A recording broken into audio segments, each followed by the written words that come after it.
Hello guys, welcome back to my channel Shri S S N world. तो कैसे हैं आप सब? आशा करते हैं आप सब लोग बहुत अच्छे होंगे। तो हमारी हिस्ट्री 6 क्लास की हिस्ट्री का 3rd चैप्टर चल रहा था, जिसमें मैंने एक पार्ट करवा दिया है। आज करवाने वाली हूँ आपका 2nd पार्ट। तो चलो बिना टाइम वेस्ट किए हुए अपना 2nd चैप्टर शुरू करते हैं। तो ये मैंने फ्यून्स के बारे में आपको पढ़ा दिया था। फ्यून्स क्या होता है? फ्यून्स फ्यून्स किसे कहते हैं? तो फ्यून्स कहते हैं, क्या कह रहा है कि पत्थर और शंख प्राकृतिक तौर पर पाए जाते हैं। जो पत्थर है, शंख है, जो पत्थर और शंख है वो कैसे पाए जाते हैं? प्राकृतिक तौर पर पाए जाते हैं। लेकिन फ्योन्स क्या है? फ्योन्स एक कृत्रिम रूप है। क्या है? कृत्रिम रूप है, यानी कि लोगों द्वारा बनाया गया। जो हम लोग बनाते हैं उसे कृत्रिम कहते हैं। ठीक है। बालू या स्फटिक पत्थर के चूर्ण को गोंद में मिलाकर, किसके पत्थर के चूर्ण को? बालू और स्फटिक।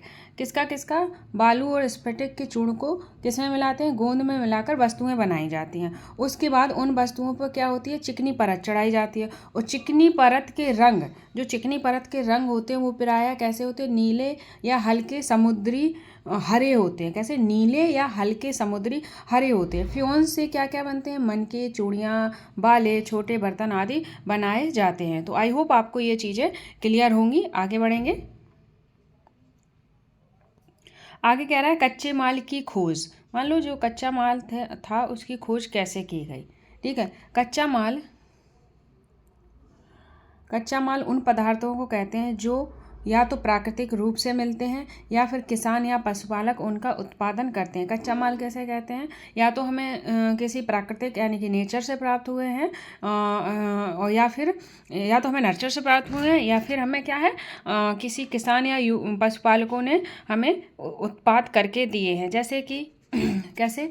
जैसे कि लकड़ी या धातुओं के अयस्क प्राकृतिक रूप से उपलब्ध कच्चा माल है। जो लकड़ी हुआ, धातुओं को अयस्क, ये क्या है कि हमें प्राकृतिक रूप से प्राप्त हुए हैं। फिर भी कई तरह की चीज़ें बनाई जाती हैं। मिसाल के तौर पर किसानों द्वारा पैदा किया गया कपास को कच्चा माल कहते हैं। मान लो किसानों ने क्या किया? कपास उगाया, तो उस कपास को हम क्या कहेंगे? कच्चा माल कहेंगे। क्योंकि कच्चा माल क्यों कहते हैं? क्योंकि उस कपास उगाया, वो कॉटन मिली हमें। कॉटन मतलब रुई मिली हमको। तो रुई से हम क्या करेंगे? रुई से क्या क्या चीज़ें हो सकती हैं? इन चीज़ों को तो हम यूज करने के बाद ही पता कर सकते हैं। जैसे कॉटन मिला, कॉटन से हमने उसे कताई किया, बुनाई किया, कपड़ा तैयार किया। देखो कताई बुनाई करके एक मिनट गाइस, कताई बुनाई करके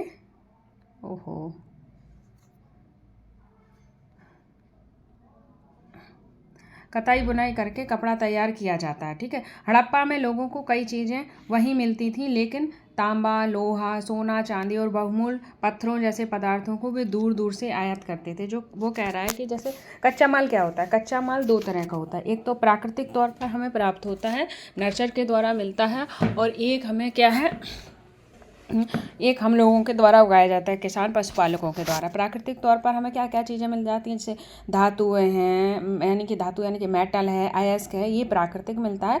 बट जो हम लोग आते हैं, जैसे कॉटन है, कॉटन मतलब कपास से हमें क्या मिलती है? रुई। तो रुई से क्या होता है? रुई की कताई बुनाई करके उससे क्या बनाते हैं हम लोग? कपड़े बनाते हैं।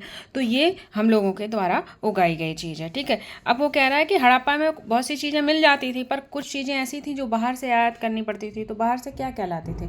बाहर से ये लोग लाते थे तांबा, लोहा, सोना, चांदी और बहुमूल्य पत्थर। तो इससे क्वेश्चन बनता है कि ये चीज़ें कहाँ से वो लोग आयात करते थे। ठीक है। आगे बढ़ेंगे अपनी नेक्स्ट चैप्टर पर। तो आई होप आपको चीज़ें क्लियर हो रही होंगी। अगर आपको चीज़ें क्लियर हो रही हैं तो प्लीज़ लाइक, शेयर, कमेंट ज़रूर किया करिए। आप लोग लाइक नहीं करते हो, ना ही वीडियो को शेयर करते हो। भाई मेहनत लगती है पढ़ाने में, बहुत ही अच्छे से हर चीज़ को क्लियर करते हुए चल रहे हैं। क्योंकि हमें लगता है कि भाई हम जैसे हमें जॉब की नीड है, वैसे ही सबको जॉब की नीड है। ठीक है। और जो चीज़ें आसान हो सकती हैं वो उन्हें आसान करने की कोशिश करती हूँ, जिससे कि इस बार आप लोग सीटेट क्वालिफाई कर जाएं और आने वाली वैकेंसियों में फॉर्म डालने के एलिजिबल हों। ठीक है। तो प्लीज़, मेहनत लगती है हर चीज़ को करने में, तो प्लीज़ एक लाइक कर दीजिएगा, क्योंकि लाइक करने में बिल्कुल टाइम नहीं लगता। और शेयर कर दीजिएगा। ठीक है। जितने ज़्यादा से ज़्यादा लोग जुड़ पाए इस सेशन से, उतना ही उन्हें भी बेनिफिट मिलेगा। ठीक है। कर भला तो हो भला, ये चीज़ें आपने थोड़ा आपने सुना होगा। ठीक है। तो आगे बढ़ते हैं। आई होप आपको चीज़ें समझ में आ रही होंगी। तो हड़प्पा के लोग, देखो मैंने कहा था यहाँ से क्वेश्चन बनेगा कि कौन सी चीज़ें कहाँ से ली जाती हैं, तो इन्हें आप नोट डाउन कर लीजिएगा, ठीक है। देखो हड़प्पा के लोग तांबे का आयात संभवतः आज के राजस्थान से करते थे। तो वो कह रहा है कि जो हड़प्पा के लोग थे तो तांबे का आयात कहाँ से करते थे, राजस्थान से करते थे। तो आपको लिखना है तांबा और सामने लिख देना है राजस्थान, ठीक है। और फिर कह रहा है कि यहाँ तक कि पश्चिमी एशियाई देश, देखो पश्चिमी एशियाई देश ओमान से भी तांबे का आयात किया जाता था।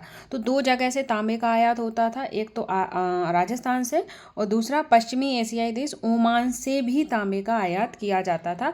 तो ये दोनों चीज़ों को आप लोग लिख लेंगे, ठीक है। तो ये दोनों चीज़ें आप लोग लिख लेंगे। तो आगे बढ़ते हैं। आगे कह रहा है कांसा। कांसा बनाने के लिए तांबे के साथ मिलाई जाने वाली धातु टिन का आयात। देखो सबसे पहले ध्यान से सुनना इस लाइन को। कांसा बनाने के लिए तांबे के साथ मिलाई जाने वाली धातु टिन का आयात आधुनिक ईरान और अफगानिस्तान से करते थे। तो ध्यान देना, तो किसका आयात, टिन का, किसका आयात, टिन का आयात किससे करते थे, आधुनिक ईरान और अफगानिस्तान से करते थे। तो ध्यान से सुनना है कि तांबा का आयात राजस्थान और पश्चिमी एशियाई देश ओमान से होता था और टिन का आयात आधुनिक ईरान और अफगानिस्तान से होता था। कांसा की बात नहीं कर रहा है, वो ये कह रहा है कांसा बनाने के लिए तांबे के साथ मिलाई जाने वाली धातु क्या थी, टिन, और टिन का आयात कहाँ से होता है, आधुनिक ईरान से होता है। तो कांसा कैसे बनता है, उसने बताया कांसा कैसे बनता है, आपको कॉपर यानी कि तांबा प्लस टिन इन दोनों को मिला दोगे तो आपका कांसा बन जाएगा। क्या बन जाएगा, कांसा तैयार हो जाएगा बन के। तो आई होप आपको चीज़ें क्लियर हो रही होंगी, ठीक है। आगे बढ़ते हैं। क्वेश्चन बन सकता है कि कांसा कौन कौन सी धातु से मिलकर बनता है। तो आपका कांसा बनता है कॉपर और कॉपर प्लस टिन को मिलाकर हमारा कांसा बनता है, ठीक है। इस चीज़ का आप ध्यान रखेंगे। आगे बढ़ेंगे। यहाँ से क्वेश्चन बनता है गाइस, तो ध्यान से पढ़िए और अपने नोट्स में नोट डाउन कर लीजिए। सोने का आयात क्या कह रहा है, सोने का आयात आधुनिक कर्नाटक और बहुमूल पत्थर का आयात गुजरात, ईरान और अफगानिस्तान से करते थे। तो देखो सोने का, सोने, एक मिनट मैं हर चीज़ को अलग कलर से कर देती हूँ जिससे आपको कन्फ्यूजन ना हो। सोने का आयात कहाँ से होता था, आधुनिक कर्नाटक से। फिर कह रहा है कि बहुमूल पत्थर का आयात गुजरात, ईरान और अफगानिस्तान 3 जगह से होता है। अब देखो सुनना ध्यान से, कैसे नोट करना है। तांबे का आयात राजस्थान, पश्चिम एशियाई देश ओमान से भी होता था, यानी कि राजस्थान और ओमान से होता था। अगर स्टेटमेंट में आता है तांबे का आयात पश्चिमी एशियाई देशों से भी होता था तो भी सही रहेगा स्टेटमेंट। अगर ओमान लिख के आता है तो भी ओमान सही होगा, ठीक है। अगर पश्चिमी एशियाई देश और ओमान अलग अलग ऑप्शन में दोनों दिए हैं तब आप ओमान को चूज करना, ठीक है। नेक्स्ट क्वेश्चन बनेगा कि टिन का आयात कहाँ से होता था। तो आपका टिन का आयात होता था कहाँ से, ईरान से। कहाँ से होता था टिन का आयात, टिन का आयात होता था ईरान और अफगानिस्तान 2 जगह से, ठीक है। सोने का कर्नाटक से, बहुमूल पत्थर का गुजरात, ईरान और अफगानिस्तान से, ठीक है। कांसा कौन कौन सी धातु को मिलाकर बनाया जाता है, जो ये कांसा की बात की है मैंने इसमें हाईलाइट इसलिए नहीं किया है कि आप लोग नोट्स बनाने में कंफ्यूज ना हो जाए। तो कांसा बनाने के लिए किस चीज़ को मिलाते थे, कॉपर और टिन। तो कोटी से याद रखेंगे, कोटी पहन के हम कांसे से लगते हैं। कोटी मतलब को से क्या होता है नहीं तांबा, कांसा बनाने के लिए तांबे के साथ, तो तांबा और टिन को मिलाकर हमारा कांसा बनता है। तो ये ट्रिक इसमें काम नहीं करेगी, ये दूसरी चीज़ की ट्रिक थी, ठीक है। Sorry guys. आगे बढ़ेंगे। आगे क्या कह रहा है, चीज़ों को एक जगह से दूसरी जगह कैसे ले जाया जाता था। अब सोचिए जब ये चीज़ें थीं, आयात का साधन नहीं था तो कैसे ले जाते थे। इन चित्रों को देखो, एक खिलौना है और दूसरी ओर एक मोहर है। क्या तुम बता सकते हो कि हड़प्पा के लोग आयात के लिए किन साधनों का प्रयोग करते थे, ठीक है। ये क्वेश्चन एनसीईआरटी हमारे माइंड में डालती है जिससे हमें चीज़ें क्लियर हो सकें। बच्चे का खिलौना हल, आज हल चलाने वाले ज़्यादातर किसान पुरुष होते हैं। हमें ज्ञात नहीं है कि हड़प्पा में भी यही प्रथा थी, यानी कि आज तो बहुत ज़्यादा हल चलाने वाले कौन से होते हैं, पुरुष होते हैं, बट हड़प्पा के काल में भी ऐसा होता था, ये चीज़ हमें पता नहीं। आगे बढ़ेंगे। आगे क्या कह रहा है, आगे हमारी एनसीईआरटी कह रही है नगरों में रहने वाले के लिए भोजन, जो नगरों में रहते थे लोग उनके लिए भोजन कहाँ से आता था, कैसे चीज़ें लाई जाती थी। लोग नगरों के अलावा गांव में भी रहते थे, जो लोग थे वो नगरों और गांव में भी रहते थे। इस चीज़ का ध्यान रखेंगे आप, ठीक है। आगे बढ़ेंगे।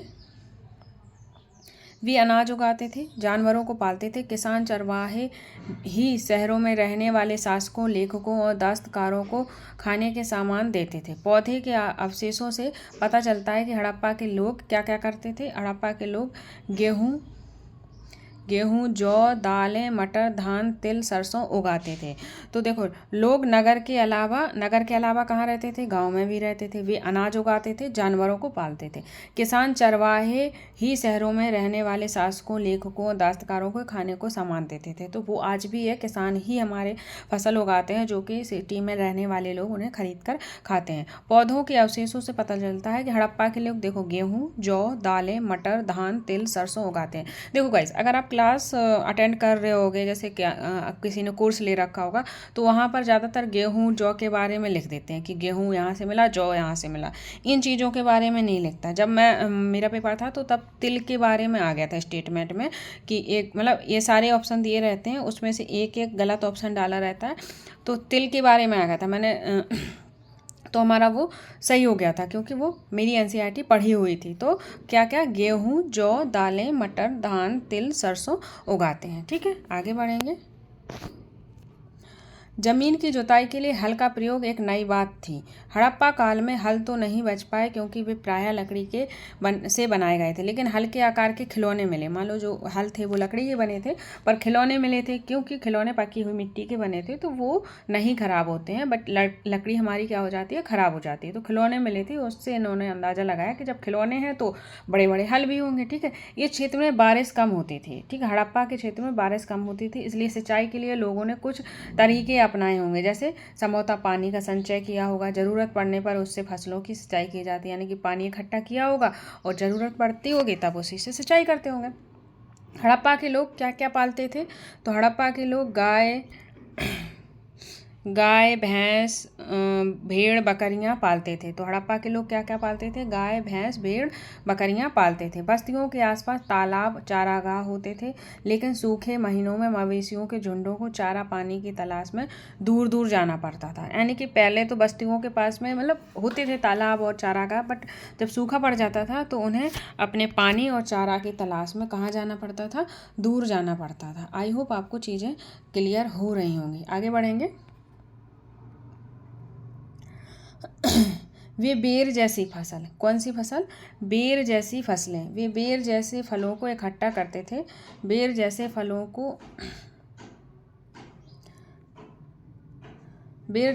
को इकट्ठा करते थे, मछलियाँ पकड़ते थे और हिरण जैसे जानवरों का क्या करते थे, शिकार करते थे। ध्यान रखेंगे कैसे फलों को इकट्ठा करते थे, वो बेर जैसे, ठीक है। बेर जैसे फलों को इकट्ठा करते थे, मछलियाँ पकड़ते थे और हिरण जैसे जानवरों का शिकार करते थे। जो मैं लाइन अंडरलाइन करती हूँ वो इम्पोर्टेंट लाइन होती हैं, वहाँ से क्वेश्चन आए हुए होते हैं, ठीक है। अगर आपका कॉन्सेप्ट क्लियर है तो आपका कोई भी क्वेश्चन सीटेट में नहीं छूटने वाला है, ये मेरी गारंटी है, ठीक है। गुजरात में हड़प्पा कालीन नगर का सूक्ष्म निरीक्षण करिए। गुजरात में हड़प्पा कालीन नगर का सूक्ष्म निरीक्षण करिए, ठीक है। आगे बढ़ेंगे।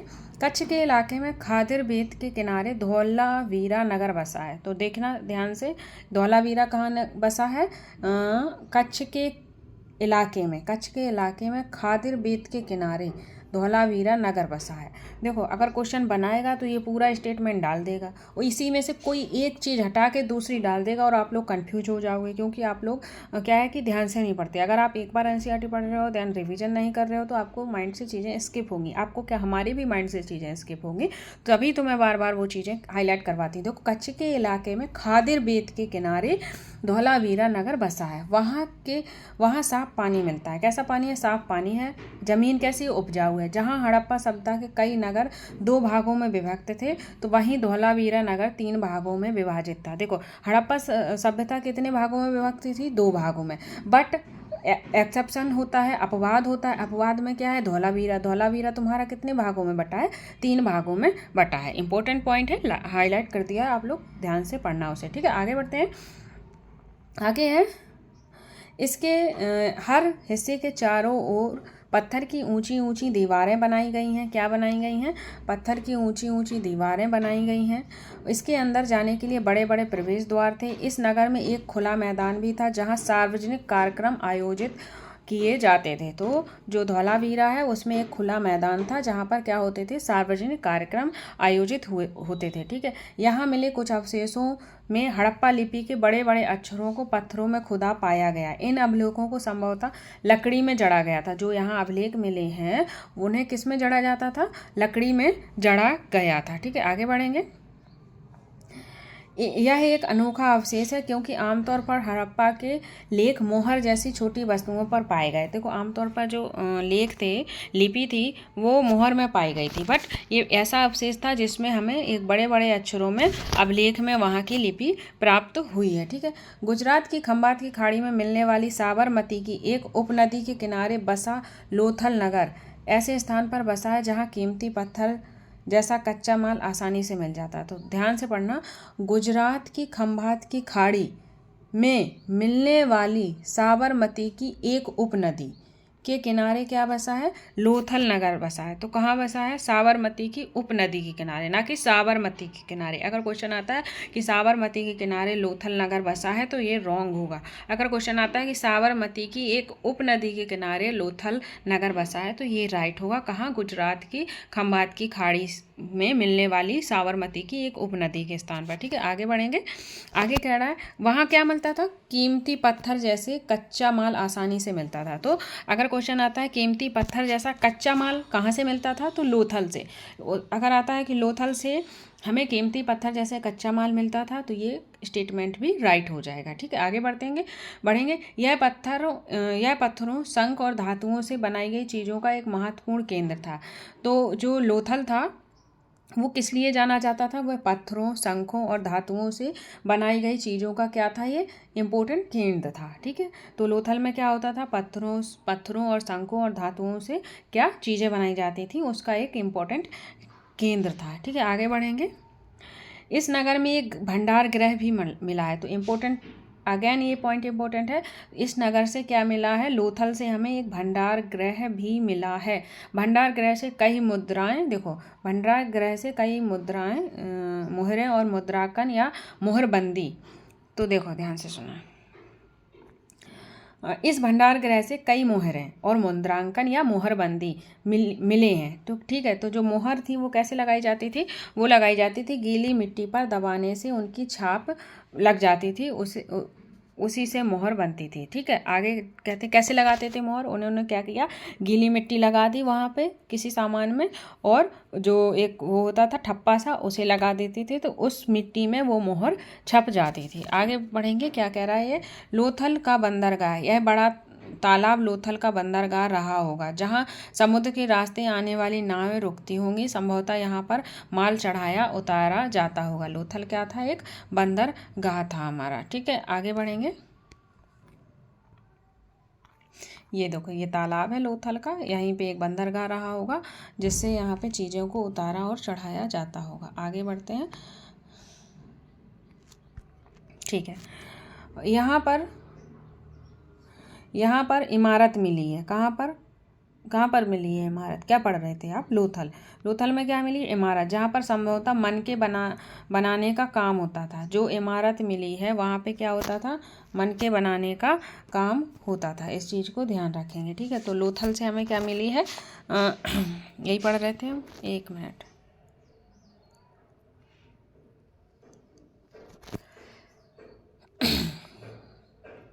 ठीक है, 9 पढ़ना था ना, सही पढ़ रहा है। तो लोथल से हमें क्या मिली है? लोथल से हमें एक इमारत मिली है जहाँ पर क्या होता होगा काम? देखो, हर चीज़ में हम लोग अंदाज़ा लगाते हैं। ठीक है, चीज़ों के जो चीज़ें मिलती हैं उनके हिसाब से हम अंदाज़ा लगाते हैं कि कहाँ से कौन चीज़ें मिली होंगी हमें। ठीक है। तो लोथल से एक इमारत मिली है, वहाँ पे क्या होता होगा? वहाँ पे शायद क्या होते होंगे? मन के बनाए जाते होंगे। पत्थर के टुकड़े, अधबने मन के बनाने वाले उपकरण और तैयार मन के भी मिले हैं। देखो, जो इमारत मिली है वहाँ से क्या है? पत्थरों के टुकड़े मिले थे।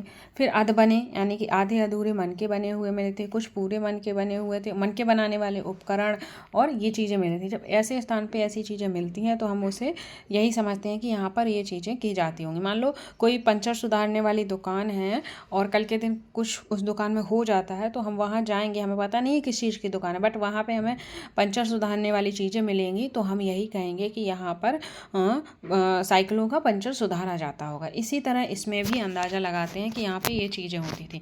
तो अब जो हमने मुद्रांकन पढ़ा था ना कि मोहर लगाते हैं, तो वो कैसे लगाते हैं इस बारे में यहाँ दिया हुआ है आपके बॉक्स में, ठीक है, ध्यान से पढ़ना। मुद्रा, मोहर और मुद्रांकन या मोहरबंदी, ये तीनों शब्द एक हैं, ये तीनों शब्द एक हैं। इन तीनों शब्दों को ध्यान से पढ़ना, मुद्रा, मोहर, मुद्रांकन या मोहरबंदी। इन तीनों शब्दों में से कोई भी शब्द आता है तो वो इसी को मुद्रा को ही कहेंगे, यानी कि मोहर को ही कहेंगे। मोहरों का प्रयोग सामान में भरे उन डिब्बों या थैलों को चिन्हित करने के लिए किया जाता होगा जिन्हें एक जगह से दूसरी जगह भेजा जाता होगा। सीधी बात है, कहीं चीज़ें जाती हैं तो उसमें हम लोग सील्ड करते हैं, ठीक है। थैलों को बंद करने के लिए करने के बाद उनके मुहाने पर गीली मिट्टी पोत कर, देखो मैंने आपको अभी बताया था क्या करते थे, उनके मुहाने पर गीली मिट्टी, एक मिनट गाइस, क्या करते थे, गीली मिट्टी पोत कर, मैंने अभी आपको चीज़ें बता दी थी बट अब एनसीईआरटी में आया है तो फिर से पढ़ लीजिए, कोई दिक्कत नहीं है, बस चीज़ें क्लियर होनी चाहिए, ठीक है। गीली मिट्टी को पोत कर मोहर लगाई जाती थी। मोहर की छाप को मोहरबंदी कहते थे, ठीक है।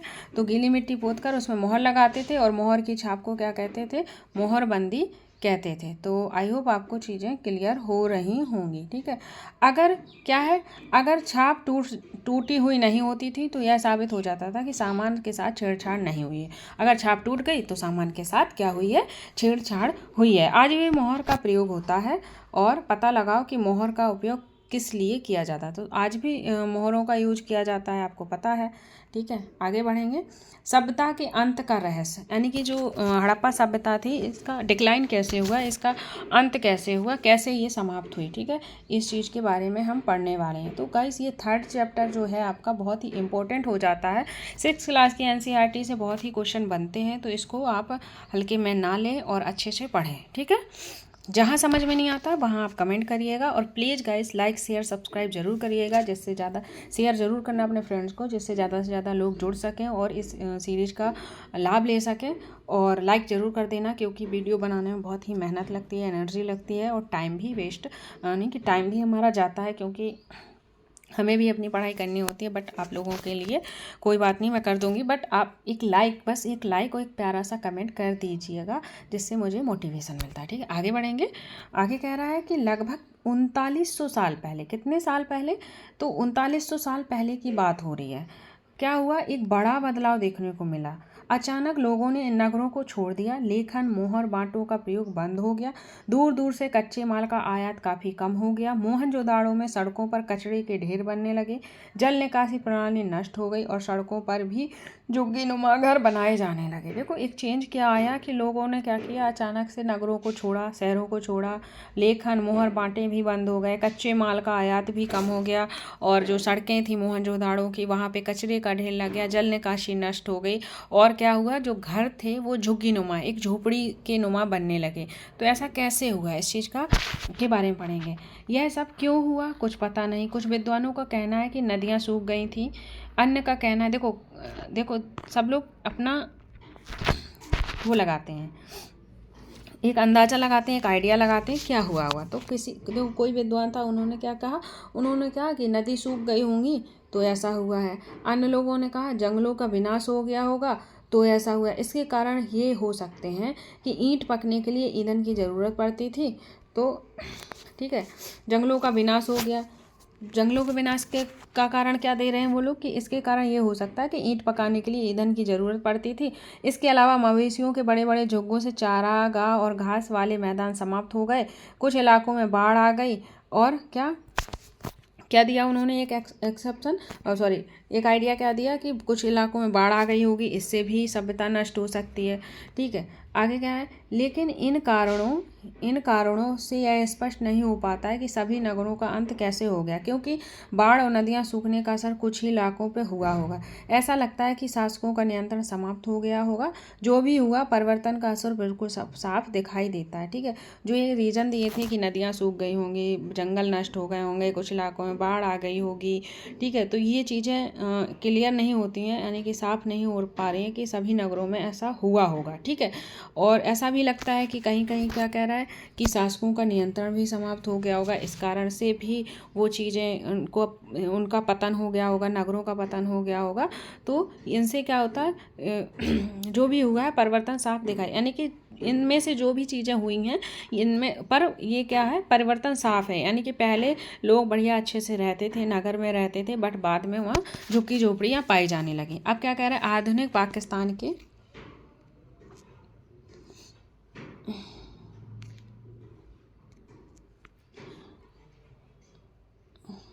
तो गाइस हर चीज़ को ध्यान से पढ़ना पड़ता है, जिससे कि हमें हर चीज़ क्लियर रहे, कहीं से भी कैसा भी क्वेश्चन बने और हम अच्छे से अपनी क्वेश्चन को डील कर सकें। ठीक है, ये 1-2 क्लास के क्वेश्चन नहीं होते हैं, इन्हीं से क्वेश्चन बनते हैं, बट कॉन्सेप्ट अगर क्लियर है तो हर चीज़ क्लियर हो जाएगी। ठीक है, आगे बढ़ते हैं। आधुनिक पाकिस्तान, सिंध, पंजाब की बस्तियां उजड़ गई थीं। कहाँ की उजड़ी थी, तो आधुनिक पंजाब की और आधुनिक पाकिस्तान, सिंध, पंजाब की बस्तियां क्या हुई थी, उजड़ गई थी, और कई लोग पूर्व और दक्षिण के इलाकों में नई छोटी बस्तियों में जाकर बस गए थे। जो कई लोग थे तो उन्होंने क्या किया था कि पूर्व और दक्षिण के इलाकों में नई छोटी बस्तियों में जाकर बस गए थे। ध्यान से सुनना। ठीक है, तो कहाँ के, आधुनिक पाकिस्तान, सिंध, पंजाब की बस्तियाँ क्या हुई थी, उजड़ गई थी। वहाँ के लोगों ने किस दिशा में, पूरब और दक्षिण की दिशा में नई छोटी बस्तियों में जाकर बस गए थे। इस चीज़ का ध्यान रखेंगे। इसके लगभग 1400 साल बाद नए नगरों का विकास हुआ। इनके बारे में तुम अध्याय 5 और 8 में पढ़ोगे। तो जो ये हड़प्पा सभ्यता थी, इसका डिक्लाइन हो गया। इसके बाद, इसके लगभग कितने साल बाद, 14 साल बाद एक नई सभ्यता का विकास हुआ, जिसके बारे में हम क्या पढ़ेंगे, चैप्टर नंबर 5 और 8 में पढ़ेंगे। ठीक है, अब आगे पढ़ते हैं। आगे क्या कह रहा है, ये अन्यंत मतलब अलग से कोई चीज़ दी गई है, इसके बारे में पढ़ेंगे। अपने एटलस में किसको ढूंढो, मिस्र को ढूंढो। ठीक है, एटलस रखा होगा, इसमें किसको ढूंढना है आपको, मिस्र को ढूंढना है। ठीक है, मिस्र को ढूंढो। नदी के आसपास वाले इलाकों, यानी कि नील नदी, मिस्र में क्या है, नील नदी। देखो, मिस्र को ढूंढो और नील नदी, किस नदी के, नील नदी के आसपास वाले इलाकों को छोड़कर मिस्र का अधिकांश भाग क्या है, रेगिस्तान है। कैसा है, रेगिस्तान है। तो ध्यान से देखना, वो कह रहा है अपने एटलस में मिस्र को ढूंढो। मिस्र ढूंढ लिया। अब कह रहा है नील नदी के आसपास वाले इलाकों को छोड़कर मिस्र का अधिकांश भाग क्या है, रेगिस्तान है। मिस्र का अधिकांश भाग कैसा है, रेगिस्तान है, सिर्फ नील नदी के आसपास का क्षेत्र छोड़कर। ठीक है, आगे बढ़ेंगे। लगभग 5000 साल पहले मिस्र में शासन करने वाले राजाओं ने सोना, चांदी, हाथी दांत, लकड़ी और हीरे जवाहरात लाने के लिए अपनी सेनाएं दूर दूर तक भेजी।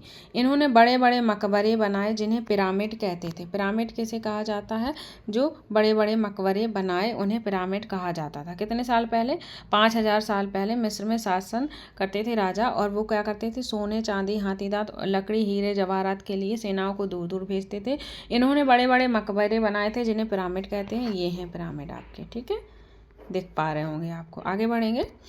राजाओं के मरने पर उनके शवों को इन्हीं पिरामिड में दफनाकर सुरक्षित रखा जाता था। जो ये पिरामिड बनवाए थे राजाओं ने, तो जब ये राजा मर जाते थे तो इनके क्या करते थे, इन पिरामिडों में ही इनको दफनाया जाता था। ठीक है, तो ये चीज़ आपको क्लियर होगी, क्वेश्चन आ सकता है, तो ध्यान से पढ़ना। ठीक है, आगे बढ़ते हैं।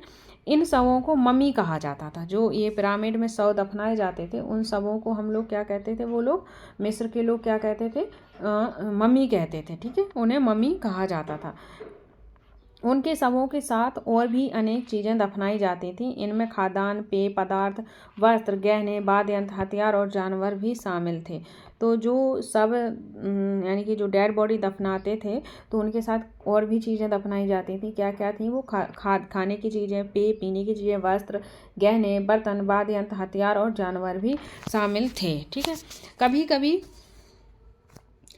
कभी क्या होता था, कभी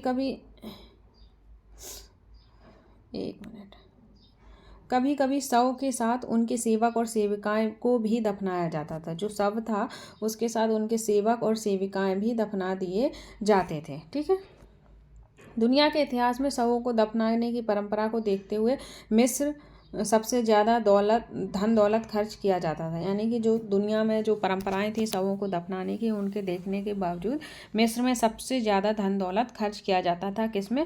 शवों को दफनाने में। तो ठीक है, ध्यान से सुनेंगे क्या है इस ग्राफ में, पूरे में क्या क्रिप्स है। तो ये इसमें ये है कि यहाँ पर क्या है, मिस्र नदी को ढूंढो। मिस्र नदी में किसके? नील वाले इलाके को, नील नदी के इलाके को छोड़कर अधिकांश भाग कैसा है? वहाँ का रेगिस्तान है। तो लगभग 5000 साल पहले मिस्र में क्या था? 5000 साल पहले मिस्र के राजा थे जो वो सोना, चांदी, हाथी दांत, लकड़ी, हीरे जवाहरात को सेनाओं से दूर दूर से मंगवाते थे। ये बड़े बड़े मकबरे बनाते थे। इन्हें क्या कहते थे? पिरामिड। इन्हीं पिरामिडों में राजाओं की डेड बॉडी को दफनाया जाता था। उनकी डेड बॉडी के साथ खाने की चीज़ें, पीने की चीज़ें, वस्त्र, गहने, वाद्य यंत्र, हथियार, बर्तन, जानवर भी शामिल थे और सेवक सेविकाएं भी मिलती थी, उनके साथ दफनाई जाती थी। तो आई होप आपको ये चीज़ें क्लियर हो गई होंगी। तो ये था आपका एनसीईआरटी का 3rd चैप्टर जो कि आज कंप्लीट हो गया है। आई होप आपको चीज़ें क्लियर हो गई होंगी। तो एनसीईआरटी में देखो ये इंपॉर्टेंट पॉइंट दिए रहते हैं। अगर आपको अगर आपने लेसन पढ़ लिया है तो एक बार इन चीज़ों को पढ़ेंगे तो हर चीज़ याद हो जाएगी। जैसे नगर के बारे में पढ़ा हमने, इसमें नगर के बारे में पढ़ा, नगर, दुर्ग, शासक, लिपिक, मोहर, शिल्पकार, धातु विशेषज्ञ, कच्चा माल, हल, सिंचाई, इन चीज़ों के बारे में हमने पढ़ा। फिर ये इम्पोर्टेंट डेट्स हैं। क्या है? मेहरगढ़ में कपास की खेती कब होती थी? 7000 साल पहले। नगरों का आरंभ 4700 साल पहले। और हड़प्पा के नगरों के अंत की शुरुआत 3900 साल पहले। और अन्य नगरों का विकास 2500 साल पहले। तो ये इंपॉर्टेंट होती हैं डेट्स, इनको आप लिख लीजिएगा। ठीक है। मेहरगढ़ में कपास की खेती 7000 साल पहले आरंभ हुई थी। नगरों का आरंभ 4700 साल पहले। हड़प्पा नगरों के अंत की शुरुआत 3900 साल पहले। अन्य नगरों का विकास 2500 साल पहले। इससे भी स्टेटमेंट का क्वेश्चन बन जाता है। तो गाइस ये थी हमारी आज की क्लास। अगर आपको मेरी क्लास पसंद आई है और अगर आपको क्लास लगता है कि अच्छी है तो प्लीज़ लाइक करें, शेयर करें एंड सब्सक्राइब करें और इस वीडियो को ज़्यादा से ज़्यादा शेयर करें जिससे कि बहुत से लोगों का भला हो सके और वो पढ़ सकें। क्योंकि हर किसी के पास कोर्स लेने के लिए सफिशिएंट बैलेंस नहीं होता है और वो बच्चे नहीं पढ़ पाते हैं और आज डेली के डेली यानी कि हर 6 महीने बाद फिर सीटेट का फॉर्म फिल करते हैं। तो ये देखकर बहुत तकलीफ़ होती है कि उनके माँ बाप के पास पैसे नहीं हैं और हर 6 महीने बाद उन्हें 1000-1200 रुपये एक फॉर्म को फिल करने में लगता है। ठीक है। तो बस मेरी पहल यही है कि सभी बच्चों का भला हो और उन्हें फ्री में बहुत ही अच्छी चीज़ें मिले, एक भी चीज़ छूटे ना और अच्छे से उनके कॉन्सेप्ट क्लियर हों और वो अपना इस बार सीटेट क्लियर करें। ठीक है। So thank you guys, take care and bye bye.